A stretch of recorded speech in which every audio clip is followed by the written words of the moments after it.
სტუმარი სტუდიაში.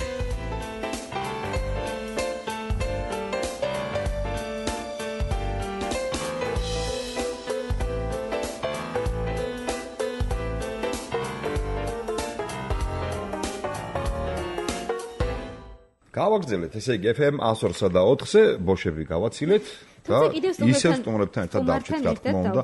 სტუმრიანი ეთერი გვაქვს დღეს, როგორც ყოველთვის, ძალიან მახარებს.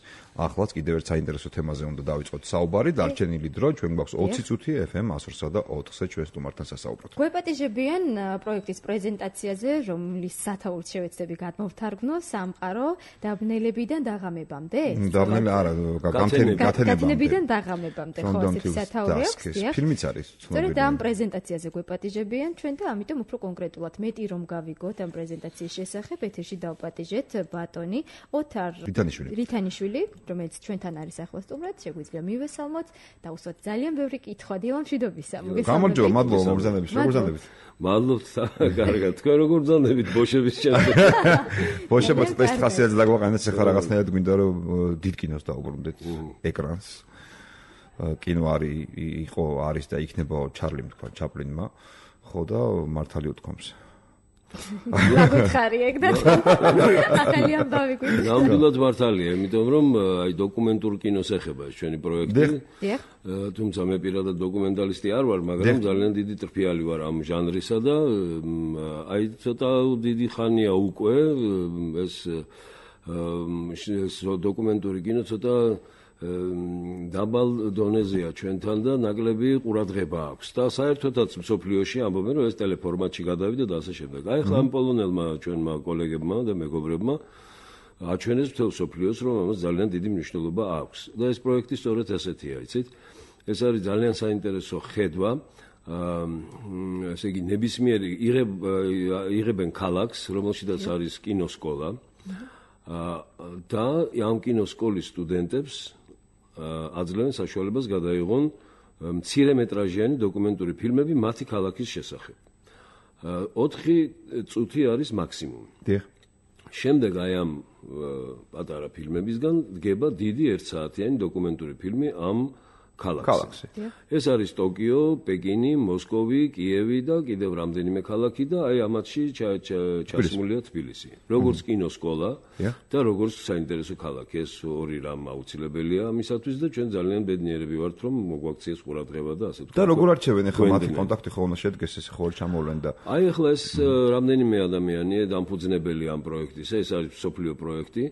ჩამოსულია უკვე დღეს პირველი დღეა მათი აქ ყოფნისა. ესენი ჩამოდიან პრეზენტაციით, მათ ჩამოაქვთ თავიანთი ფილმები, საუბრობენ, ხვდებიან სტუდენტებს. შემდეგ მიბრძანდებიან და 29 ივნისს ჩამოდიან უკვე ვორქშოპებით. ეს არის დაახლოებით 3 კვირიანი სტუმრობა და აი ამ დროს ისინი იღებენ ფილმებს უბრალოდ არჩევენ იმ ახალგაზრდებს და მათთან ერთად ესე იგი მუშაობენ გადასაღებ მოედანზე. ანუ მათ გვერდში დგანან, უჩერებენ მას მოძრაობას, ვთქვათ, რაღაცას აფრთხილებენ და ასე შემდეგ. აი ჩვეულებრივი ჯგუფის წევრები არიან და თან ეხმარებიან და თან რჩევებსაც აძლევენ.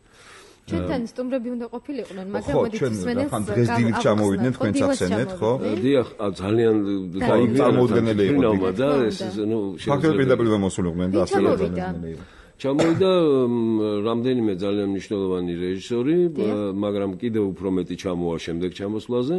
სულ 6 კაცია, მათგან ჩამოვიდა აი ამ პროექტის დამფუძნებელი და უამრავი დოკუმენტურ კინოში უამრავი საერთაშორისო პრიზისა და ჯილდოს მფლობელი.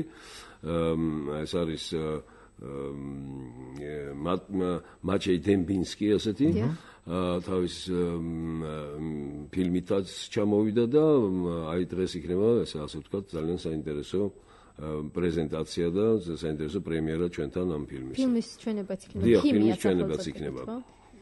ანუ ეხლა თანმიმდევრულად როგორ მოხდება სტუდენტებში ხვდებიან ისინი და კვალიანებენ, მერე დაიწყება პროცესი მინდა უფრო ეს რომ დავშალოთ. სტუდენტები შეხვდებიან, ესე იგი სტუდენტები უკვე მუშაობენ თემებზე, უკვე დადიან თბილისში და ამ კუთხით უყურებენ ასე ვთქვათ ამას, მაგრამ საინტერესო ის არის რომ მე ვნახე ეს 5 ფილმი რომელიც უკვე გაკეთებულია ამ იდეის ამ იდეით და ძალიან საინტერესოა, იცით, მე სხვადასხვა რო წარმოვიდგინე და მითხრეს, უცებ რა თქმა უნდა დავიწყე ფიქრი, რას გადავიღებდი, ხო? აღმოჩნდა რომ სრულიად სტარი ვიყავი, იმიტომ რომ რაც ეს როგორც ვნახე ეს ფილმები, ეს არის კლიშეებისა და ყველანაირი რეკლამური ხედვის აბსოლუტურად საწინააღმდეგო რაკურსი, ესმით? თვითონაც ამ მიმართულებას თუ იმ შემთხვევაში იმ სტუდენტებს მოუვიდათ ეს თავში. არა, ეს მათი ასეთი ისა და მაგრამ მე აი სტუდენტები თვითონ პოულობენ აი იმ თავიანთ სამყაროს ამ ქალაქში, გესმით? ეს არის არავითარ შემთხვევაში არა გინზა ვთქვა ტოკიოში. არავითარ შემთხვევაში რაღაცა მნიშვნელოვანი კი, შეიძლება რაღაც ძეგლი იყოს, მაგრამ ის სხვა რაკურსით და სხვა ინტერესი, აი სხვა ლოგიკით არის, გესმით? არა რაღაც ტურისტული კლიპის ხო, აი შეიძლება ვთქვა იყოს მთაწმინდა მამა დავითი და ანძა და ყველაფერი თბილისის იმითი, მაგრამ სრულიად სხვა კუთხით იქნება და რაღაც ძალიან საინტერესო და აბსოლუტურად უცნობი ჩვენთვისვე.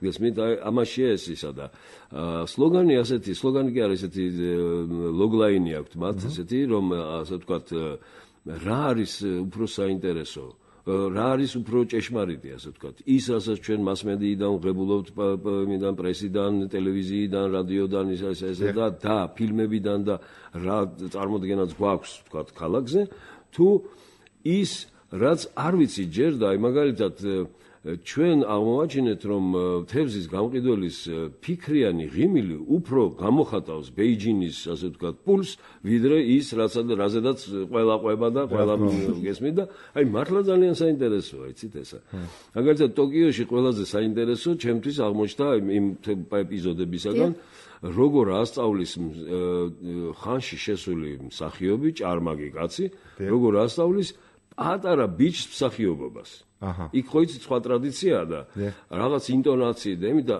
აქ ისეთი საოცრება ვნახეთ ის ბავშვი ისეთი ორგანიზებული და ისეთი ის არის კტემამოსილი ასე ვთქვათ ამასთან დაკავშირებით და ეს ხდება ჩვეულებრივ რაღაც ესეთ სარეპეტიციო დარბაზში აი თუ ვაჩვენებთ ვთქვათ სუხიშვილებს არა ან ვთქვათ ერისიონს ან რაღაცას რითიც ვართ ახლა ხო გასული აი იქ რაღაც სხვა უნდა იყოს ან არასუხიშვილები უნდა იყოს არამედ ვიღაცა გადამკვდარი ამ საქმეზე ბავშვთან აბსოლუტურად არასტანდარტული. ბატონო, ერთი რამ მაინტერესებს, ცოტა შეიძლება სხვა კუთხით გადავიდეთ ხა ამ კითხვიდან გამომდინარე, მაგრამ ერთი-ორი წუთი შეიძლება. სოხუმელი ბრძანდებით ხო თქვენ? მე დავიბადე სოხუმში. სოხუმზე რა იყოს გასაკეთებელი თქვენ რა დეტალებს გააკეთებდით? ასოციაციურად რაღაც დეტალები რა მოყრიფოთ, აი ზუსტად აი რაც გახსოვს და შემორჩენილია აი პროექტიდან გამომდინარე რაც მე პირადად სოხუმში მე საერთოდ თბილისში რო ჩამოვყავდი ბებიებთან და ბაბუებთან დედაჩემი და მამაჩემი იქ მუშაობდნენ, იმიტომ დავიბადე იქა და მე არ მესმოდა როგორ შეიძლება ქალაქში ცხოვრობდე, სადაც არ არის ზღვა. ეს იყო აბსურდი ჩემთვის, იმიტომ რომ პატარა რო ვიყავი, ჩემთვის ორიენტირი იყო ზღვა. იცით, აქეთ ხთა, იქით ზღვა და ესე იგი აღმართი და ყველა არ ვირეოდი, არავითარ შემთხვევაში ზუსტად ვიცოდი, სადაც თბილისში რო ხდებოდი, სულ მერეოდა ყველაფერი. ერთხელ მახსოვს ბებია ჩემს ესე იგი დაჟინებით მოთხოვე რომ იქით წავიდე, საიდანაც ზღვის სუნი მდიოდა. და პატარა ვიყავი და ვიცოდა იმან რომ ზღვა იქ არ არის, მაგრამ ვიარდი მივადგეთ რაღაც ლიანდაქს. ესე იქ რაღაცა პორტთან დაკავშირი რაღაცა მაგდაგვარ. რა ვიცი, სოხუმის საოცარი იყო. მე საკმაოდ დიდი ხნის წინ დავიბადე და ვიზრდებოდი იქ. აი ეს იყო ძალიან ლამაზი ქალაქი, ძალიან სუფთა.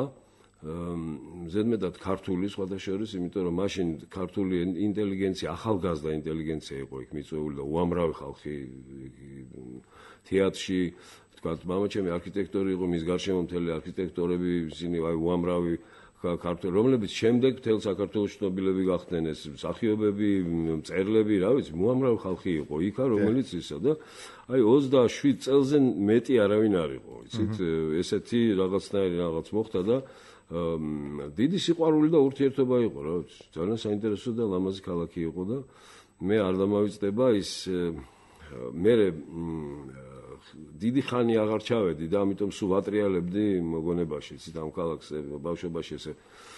და ყველაზე მეტად მენატრებოდა ის, როდესაც კარგ ამინჩი თვითონ სოხუმი იყო 2-3 სართულიანი ისა რა შენობებით, ასე ვთქვათ, საცხოვრებელ შენობებით, ხო? ოდესე ამფითეატრად იყო განლაგებული. და აი რო ახვიდოდი ცოტა ზევით, იქით პარკი იყო და იმ პარკიდან რომ გამოხედავდი რა. ხედავდი ამ პატარა შენობებს და ამ პატარა შენობებზე ბევრად უფრო დიდ გემებს, უფრო მაღლებს, როგორც სათამჯენები იყვნენ ის გემები, გესმით?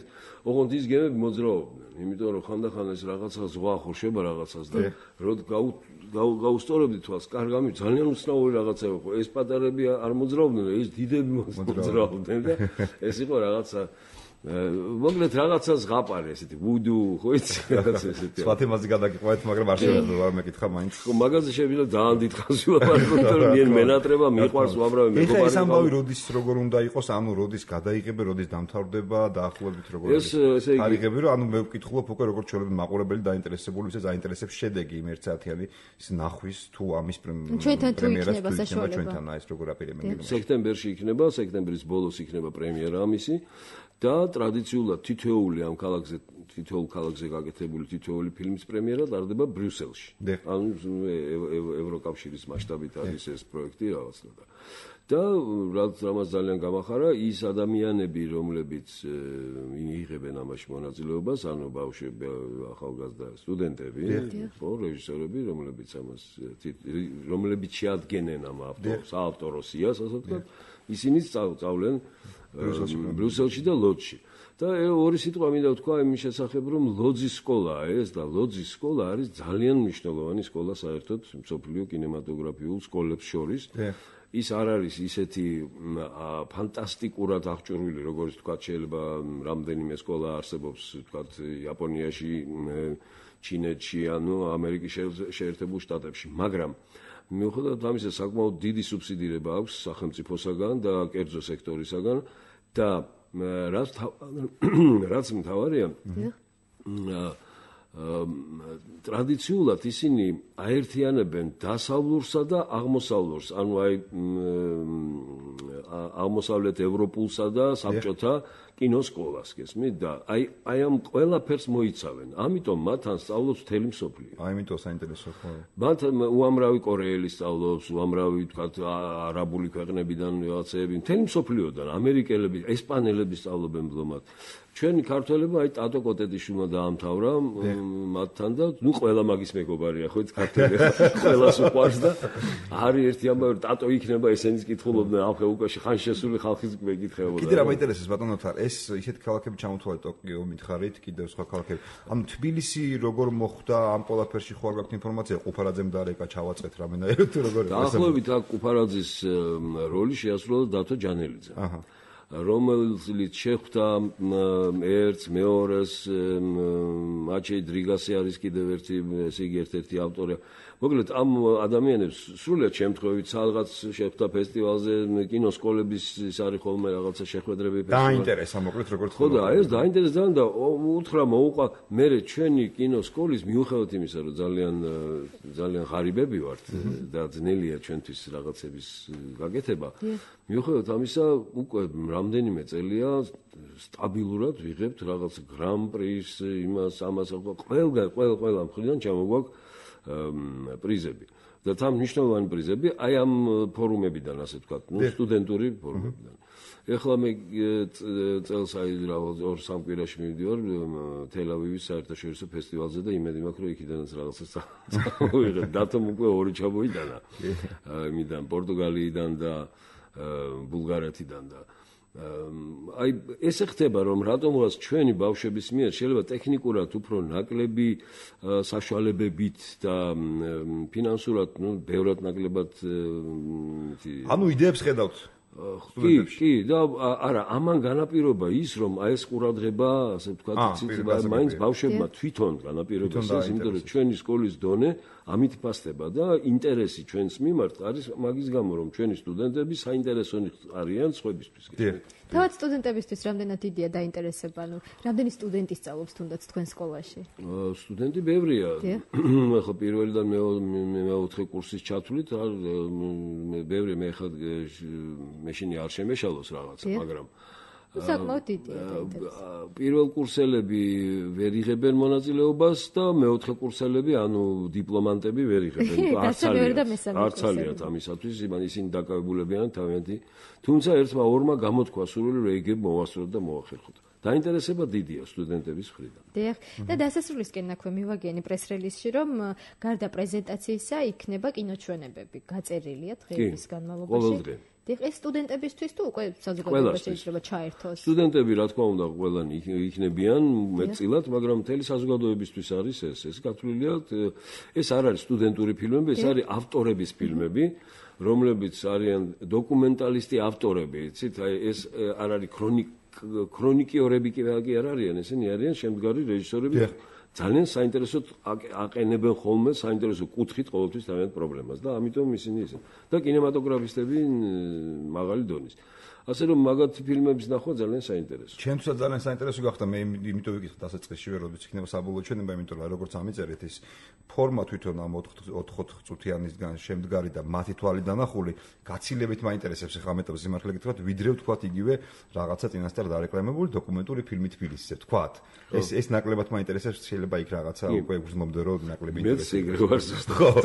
აქედან გამომდინარე ალბათ ჩვენს მენელთან ერთად მოუთმენლად ველოდები უკვე ამ პროექტს და წარმატებები მინდა გისურვოთ. ძალიან დიდი მადლობა თქვენ მოგზაურობისთვის და ავტოგრაფის გარეშე ვერ გაგიშვებთ, როგორც ხმოვან ავტოგრაფს. ხმოვანი ავტოგრაფი მოსაფიქრებლად 10 წამი.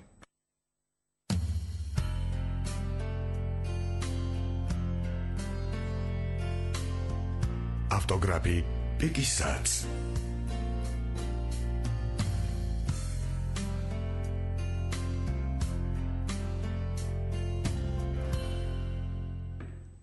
არის ასეთი ფრაზა ქართულ პოეზიაში მზე ზღვა და ოთარიკო ეს ალბათ ჩემზეა რა იმიტომ რომ მე მოვდივარ სოხუმიდან და ზღვიდან და მზიდან დიდი მადლობა ძალიან სასიამოვნო იყო თქვენთან შეხვედრა მაშინ თქვენ მოგიწვით ამ სიმღერას რაც ახლა გაჟღერდება პიკისერის პირდაპირ ეთერში გამარჯობა აფხაზეთო შენი ძალიან დიდი მადლობა თქვენ სტუმრობისთვის თქვენთან ერთად ჩვენს მენელსაც ვემშვიდობებით გიტოვებთ ამ სიმღერას დღეს რუსთაველის კინო დარბაზში უფასოდ არის პირველი ჩვენება და ნებისმიერ მსმენელს შეუძლია მოვიდეს. კი ბატონო, ძალიან დიდი მადლობა ძირფესო რადიო მსმენელო ამ დროის განმავლობაში რომ გვისმენდით და იყავით ჩვენთან ერთად ტალღაზე FM 102.4. თქვენთვის სტუდიაში დავით ველიჯანაშვილი, ლანა ბლიაძე მუშაობით, ხმის პულტთან ეკა ტალახაძე, ხმის რეჟისორი ია ჭერიძე და მუსიკალურ გაფორმებაზე კალბატონმა მზია ჩიტიძე მიზრუნაკ. მადლობთ თქვენ. ეკა ხითარიშვილი ჩვენი ასევე დაგვეხმარა მოდელი გადაცემის მომზადებაში. დიდი მადლობა ყველას, დიდი მადლობა ბატონო უთარლითანიშვილის სტუმრობისთვის. მადლობთ. მადლობა გემშვიდობებით ლამას დღეს გისურვებთ. Kalma Kaditera chuma leksi chemi Momagebem shobli urigemi Momagebem shobli urimita Sheni zveli megobari mitza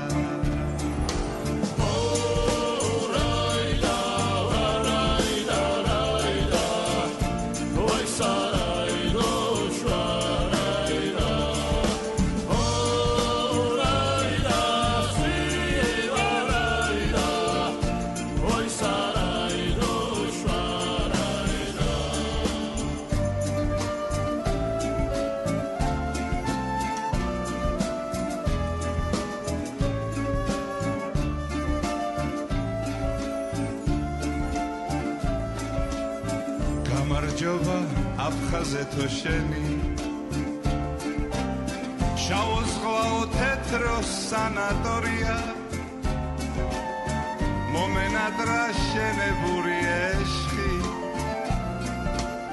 შენს ტალღებზე მოფარფატე თოლია შენისეთი თაქიზი ხარა პატარა ხელის გულზე დამეტევი მგონია ყველაფრის მკურნალია იცოდე და შენამდე არც თუ ისე შორია ბნელღამებს ნათელი დღე შეცვლით დამთავრდება ჭირვეული დუმილი ერთი წაგვაქვს ერთი მზე და ერთი ზღვა გული ფეთქავ შენთან ყოფნის სურვილი დრო ყველაფრის მკურნალია იცოდე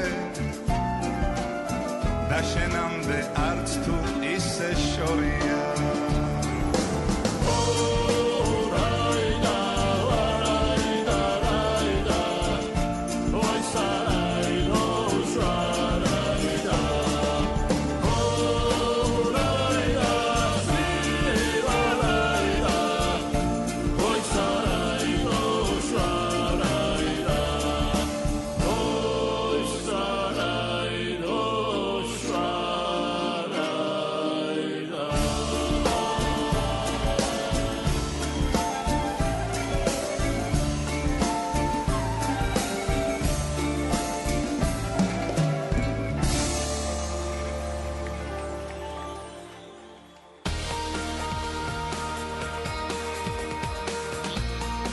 მშვიდობისა საქართველო. დილო მშვიდობისა საქართველო. თქვენ უსმენთ პროგრამა Big Stats. FM 102.4.